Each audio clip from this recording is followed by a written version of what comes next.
प्रेम से बोलिए भक्ति माता की जय हो। जय जय शिव शंकर की जय, 88,000 ऋषिगण की जय हो। मंगलमय भगवान के। अब मैं आप लोगों को सुखसागर ग्रंथ के तृतीय स्कंध के 30वां अध्याय कहने जा रही हूँ। 30वां अध्याय का कथा कहने जा रही हूँ।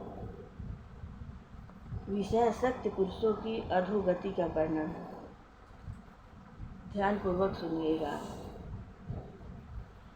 श्री कपिल देव जी बोले, हे माता, यह जीव काल की प्रेरणा से अनेकों योनियों में चक्कर लगाता है, किंतु फिर भी काल भगवान की शक्ति को वह नहीं जानता। वह विषयासक्त जीव अनेकों भोगों की लालसा से उन्हें जुटाता है, किंतु काल उन्हें नष्ट कर देता है।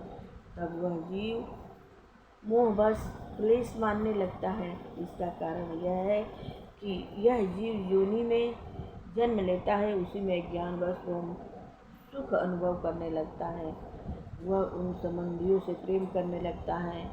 स्त्री पुत्र भाई बंधुओं को अपना मानकर उनके भरण पोषण के रत हो जाता है। अनेक प्रकार के मनोरथ करता है, उनके पूर्ण करने का प्रयत्न करता है। यदि उनसे इच्छित मनोरथ पूर्ण हो गए तो बहुत प्रसन्न हो जाता है, और यदि पूर्ण न हुए तो वह दुखी होने लगता है। वह प्राणी भोग आदि में लीन रहकर विषयों में आसक्त हो जाता है।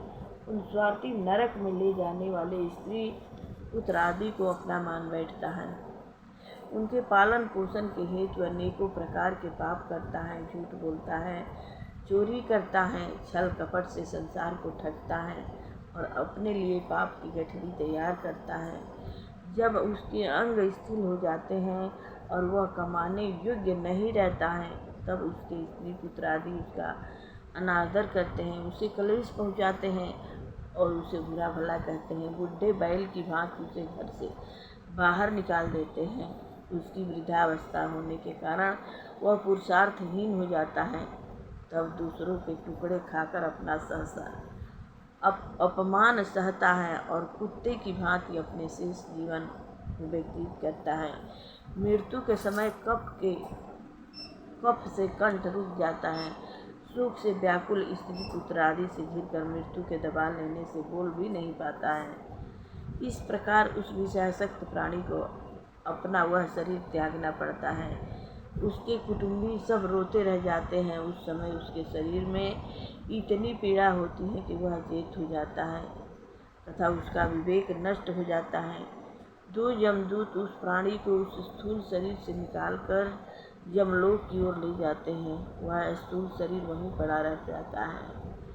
यमदूत उस लिंग शरीर सूक्ष्म जीवात्मा से कंठ में रस्सी का पासा डाल लेते हैं और उसे यातना देते हुए घसीट कर जमपुरी की ओर ले जाते हैं। वह जीव कर्म अनुसार दुख भोगता हुआ उन यमदूतों के द्वारा दुख त्रास तथा भय को प्राप्त होता हुआ रोता चिल्लाता अनिच्छापूर्वक जमपुरी की ओर घसीट कर ले जाया जाता है। उस यमलोक का मार्ग 99,000 योजन है।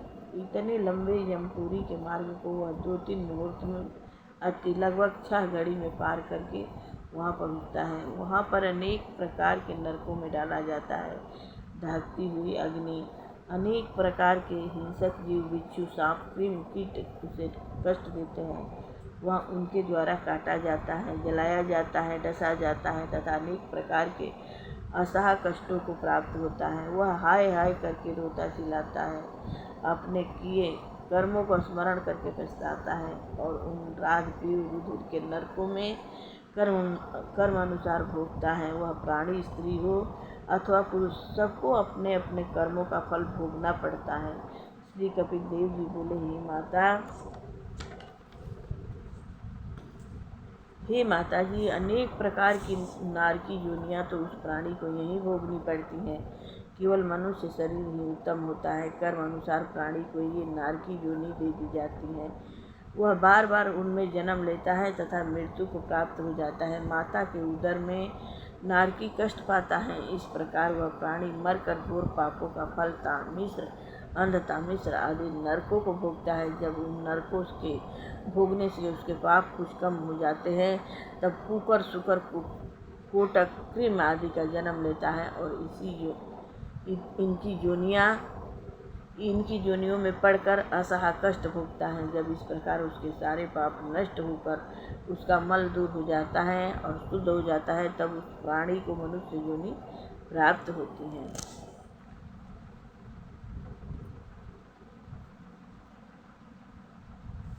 21वां अध्याय मनुष्य योनि में जीव के कष्टों का वर्णन।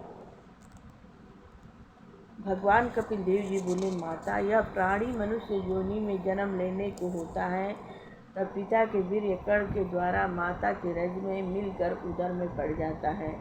वहाँ पर 1 रात्रि में कमल बन जाता है, 5 रात्रि में गोलाकार हो जाता है तथा 10 रात्रियों में बैल के मनिंद कठोर हो जाता है। अंडज प्राणियों के अंडा बन जाता है। 1 मास पश्चात उसके सिर बन जाते हैं। 2 महीने में उसके हाथ पाँव आदि बन जाते हैं। 3रे महीने में अस्थिर चर्म, स्त्री पुरुष आदि के चिन्ह, नख, रोम आदि बन जाते हैं। 4थे महीने में 7 धातुएं उत्पन्न हो जाती हैं।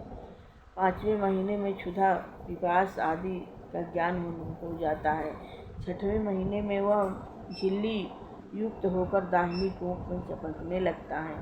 उस समय वह माता में के भोजन तथा जल से रस प्राप्त करके पुष्टि पकड़ने लगता है। वह उदर की कृमि, मल, विष्ठा आदि में बड़ा यातना भोगता है। उसके अंग कोमल होते हैं। उस कीटाणुओं द्वारा तथा माता के खाए हुए चरपरे लेह अम्ब भोजन से उसे महान पीड़ा होती है। वह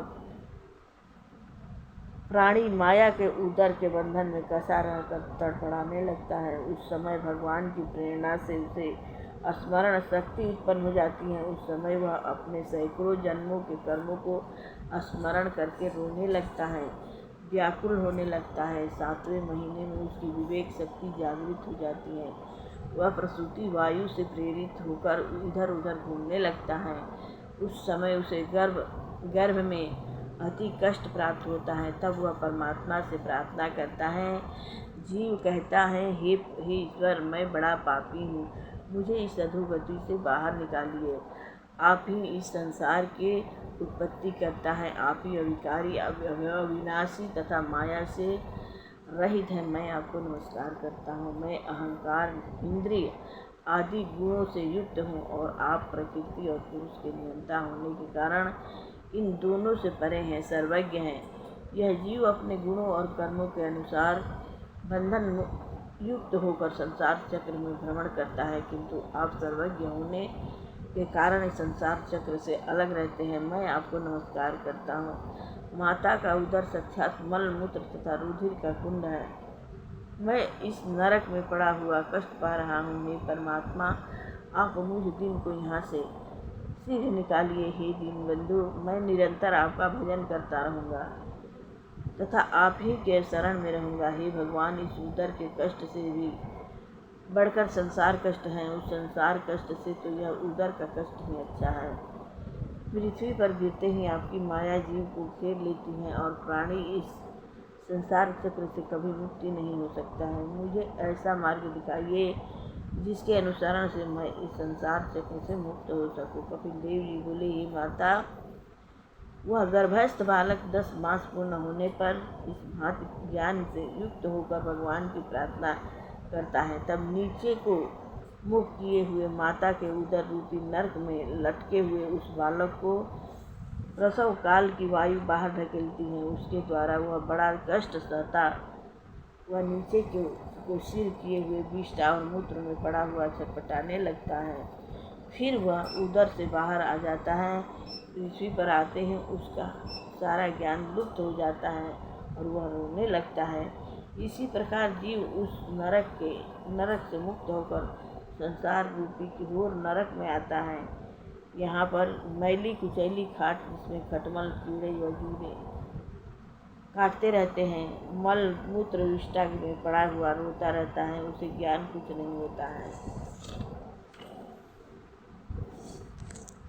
केवल कष्ट प्रतीत होने पर रोने लगता है। इसी प्रकार उसका बालापन कुमारा अवस्था समाप्त होने पर युवा हो जाता है। फिर देह अभिमान से अहंकार, क्रोध तथा काम बढ़ जाता है और अज्ञानवश कामासक्त होकर विषय वासनाओं में लीन हो जाता है। उदर में की हुई भगवान की प्रार्थना तथा उस प्रतिज्ञा को भूल जाता है। वह अपनी इच्छा शक्ति के लिए अनेक प्रकार के पाप करता है। अविद्या के द्वारा कर्म सूत्र में बनता रहता है। वह भगवान की माया रूपिणी स्त्री के चक्कर में ऐसा पड़ जाता है कि वह अपने सर्वस्व को खो बैठता है। इसी स्त्री रूपिणी माया की शक्ति इतनी प्रबल है, इस स्त्री रूपिणी माया की शक्ति इतनी प्रबल है कि अपने भूविलास से बड़े बड़े शक्तिशाली वीरों को भी सर्वस्व कर लेती हैं। जो मनुष्य मेरी प्राप्ति करना चाहता है तथा योग अभ्यास के द्वारा आत्मज्ञान का इच्छुक हो, वह स्त्री रूपिणी मेरी इस माया से सदा अलग रहे, क्योंकि वह मनुष्य के लिए नरक का खुला द्वार है। यह सेवा आदि के बहाने मनुष्य को धीरे धीरे अपने वश में कर लेती हैं और उसे मृत्यु रूपी कुएं में ढकेल देती हैं। जिस प्रकार पुरुष के लिए स्त्री संग बुरा है, उसी प्रकार स्त्री के लिए भी पुरुष का संग त्याग। अंत समय मनुष्य की आसक्ति स्त्री में रहती है तो वह स्त्री योनि में को प्राप्त होता है और वह पुत्र आदि में लिप्त रहती हैं। यह संपूर्ण पुत्र गृह स्त्री तथा स्त्री के लिए पति सब नरक में ले जाने वाले साधन हैं। जीवात्मा सूक्ष्म शरीर से अन्य लोकों में जाता है तथा अपने उपार्जित कर्मों के फल को भोगता हुआ अनेक प्रकार के शरीर धारण करता है। वह उपाधि रूप सूक्ष्म शरीर लिंग शरीर सदा जीव के साथ रहता है। केवल यह भूत तथा इंद्रियों से बना हुआ सूक्ष्म शरीर पृथ्वी पर पड़ा रह जाता है। स्थूल और सूक्ष्म शरीर के वियोग को जन्म कहते हैं और इनके वियोग को मृत्यु कहते हैं। अतः योगी पुरुष को मृत्यु आदि से कभी भयभीत नहीं होना चाहिए, क्योंकि यह जीव कभी नहीं मरता है। संसार से विरक्त होकर आसक्ति को त्याग कर संसार में विचरें। प्रेम से बोले मंगलमय भगवान की जय हो। श्री कृष्ण गोविंद हरे मुरारी, हे नाथ नारायण वासुदेवा, ये नाथ नारायण वासुदेवा, हे नाथ। श्री भागवत भगवान की है आरती, पापियों को पाप से है तारती। ये अमर ग्रंथ ये मुक्ति पंथ, ये पंचम वेद निराला है, नौ ज्योति जगाने वाला है। हर नाम यही हरियाण यही, जग के मंगल की आरती, जग के मंगल की आरती। पापियों को पाप से है तारती, शांत गीत पावन पुनीत, पापों को मिटाने वाला है, हरि दर्श कराने वाला है। सुख करनी ये दुख हरनी, श्री मधुसूदन की आरती, श्री मधुसूदन की आरती। पापियों को पाप से है तारती, मधुर बोल मम पंथ खोल, सन्मार्ग बताने वाला है, बिगड़ी को बनाने वाला है। श्री राम ये घनश्याम ये, प्रभु की महिमा की आरती, हरि की महिमा की आरती। पापियों को पाप से है तारती, श्री भागवत भगवान की है आरती। पापियों को पाप। प्रेम से बोलिए अमर ग्रंथ की जय हो, मुक्ति पंथ की जय हो। जय जय मंगलमय भगवान की जय हो। तथा विसर्जन होते हैं सुनो सकल सब देव, जो जन जहाँ से आए हैं तह तह करे निवास। सियावर रामचंद्र की जय, पवन सुत हनुमान की जय हो। जय जय बांके बिहारी की जय हो, कृष्ण मुरारी की जय। कुल देवता ग्राम देवता स्थान देवता की जय, सर्वदेव सर्वदेवी सर्ववेद ग्रंथ की जय। मंगलमय भगवान की जय हो, बक्सर धाम की जय हो।